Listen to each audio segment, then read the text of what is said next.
From NBC News, November 24th, 2025, Rabiatu Kuyate, a woman who lived in the U.S. for 30 years, was deported to Ghana. She's from Sierra Leone, fled the civil war there over 30 years ago. A Maryland family trying to get their loved one back.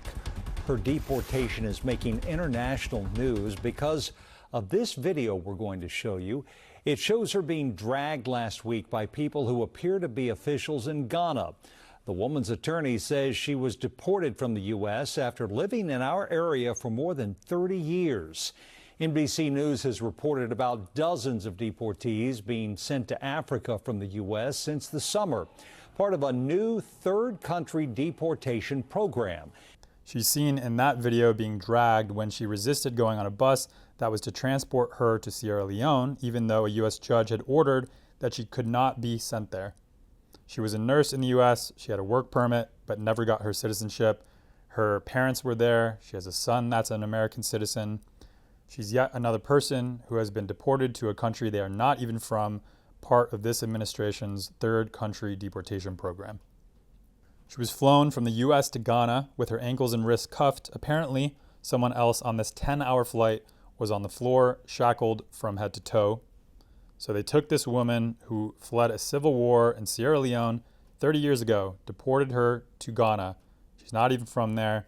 She was on a work permit, had no citizenship, took care of her parents. They detained her in various facilities in the U.S. for months, including a facility in Louisiana, before sending her to Ghana.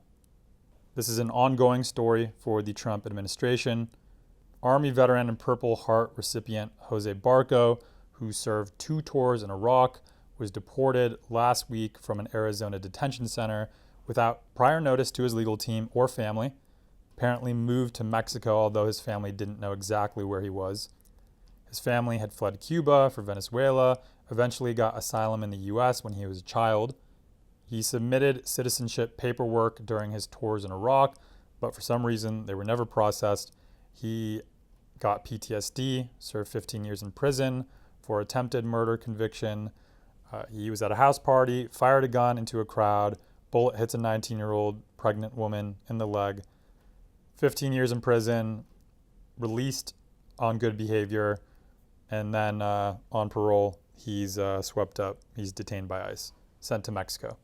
Deported from this ICE facility in Florence this morning to an unknown country. We have a veteran who was deported today at 4 in the morning, a Purple Heart veteran. 39-year-old Jose Barco is a Venezuelan national. He came to this country legally as a refugee as a 4-year-old child with his family. Enlisted in the U.S. Army at 17, deployed twice to Iraq. His family says Barco applied for citizenship while overseas, but were told his paperwork was lost.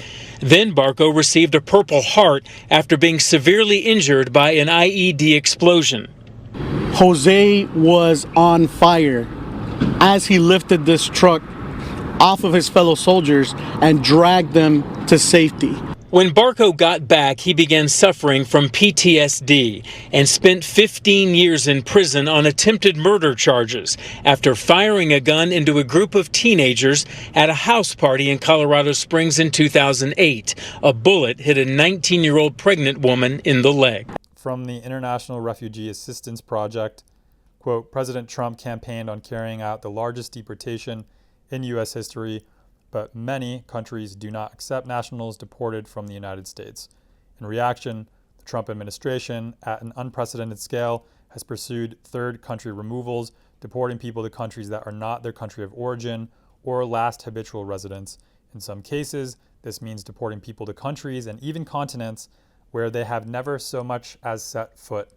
Some examples include 350 migrants deported to Panama, people from Asia, Middle Eastern, and African origin, 200 migrants deported to Costa Rica, European, Asian, Middle Eastern, and African origin, 5 migrants deported to Eswatini, all of Asian or Caribbean origin, 8 migrants deported to South Sudan, all of but 1 who were Asian, Caribbean, or Central American in origin.